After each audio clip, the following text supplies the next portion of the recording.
የተከበራችሁ በየደረጃው ያላችሁ የፓርቲና የመንግስት ተቋማት የሥራ ኃላፊዎች፣ የተከበራችሁ የፓርቲያችን ኃላፊ፣ የተከበራችሁ የወረዳችን ነዋሪዎች፣ ጥሪ የተደረገላችሁ እንግዶች እንኳን ዛሬ በዚህ በደማቅ ሁኔታ ወዳዘጋጀነው የሰባተኛው ሀገራዊ ምርጫ የብልጽግና ፓርቲ የማኒፌስቶ የምርጫ ምልክት ማስተዋወቂያ መርሃ ግብር ላይ በሰላም መጣችሁ። በገነጋ ድፍተኒ በላልት ደምታ የምተቢ እንኳን ደህና መጣችሁ። ክቡራንና ክቡራት፣ ሀገራችን ኢትዮጵያ የረጅም ታሪክ ቢኖራትም በዲሞክራሲያዊ ምርጫ ተወዳድሮ ስልጣን የመያዝ ታሪኳ ግን እጅግ አጭር ነው። ለዚህም ብዙ ምክንያቶች መጥቀስ ቢቻልም በዋናነት ግን ኢትዮጵያ በታሪኳ ልክ ዲሞክራሲያዊ ስርዓትን ከመለማመድና ዲሞክራሲን ከማጽናት ይልቅ በጦርነት በግጭትና አንዱ ሌላኛው በኃይል አስወግዶ ስልጣን የመያዝ አባዜ ተጠናውቶን የቆየ በመሆኑ ነው። ከዚህ በፊት በሀገራችን ኢትዮጵያ 6 ሀገራዊ ምርጫ ያካሄድን ሲሆን ብልጽግና ፓርቲ በህዝብ ይሁንታ አብላጫውን ድምፅ አግኝቶ መንግስት መመስረት የቻለበትን 6ኛው ሀገራዊ ምርጫ በብዙ መመዘኛዎች ፍትሃዊ፣ ፍጹም ዲሞክራሲያዊና ተአማኒ ምርጫ ነበር።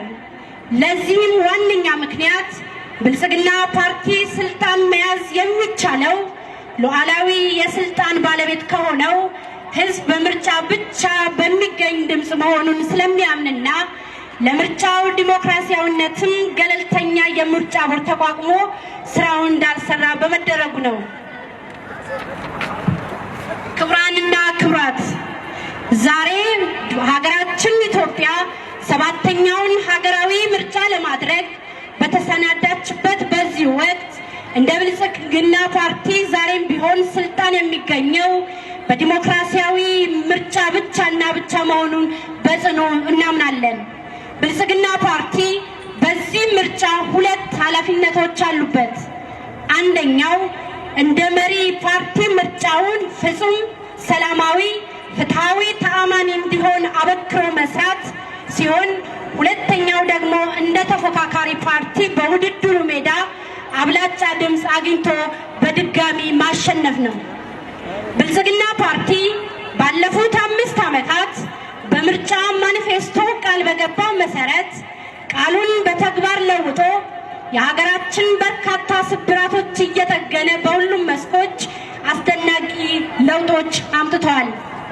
ብልጽግና ፓርቲ በገባው ቃል መሰረት ባለፉት 5 ዓመታት የሰራቸው ስራዎች በሀገር አቀፍ ከተሰሩት ታላላቅ ፕሮጀክቶች በተጨማሪ በከተማችን፣ በክፍለ ከተማችን ብሎም በወረዳችን የተሰሩ ስራዎች ህዝብ የመሰከረላቸው ናቸው።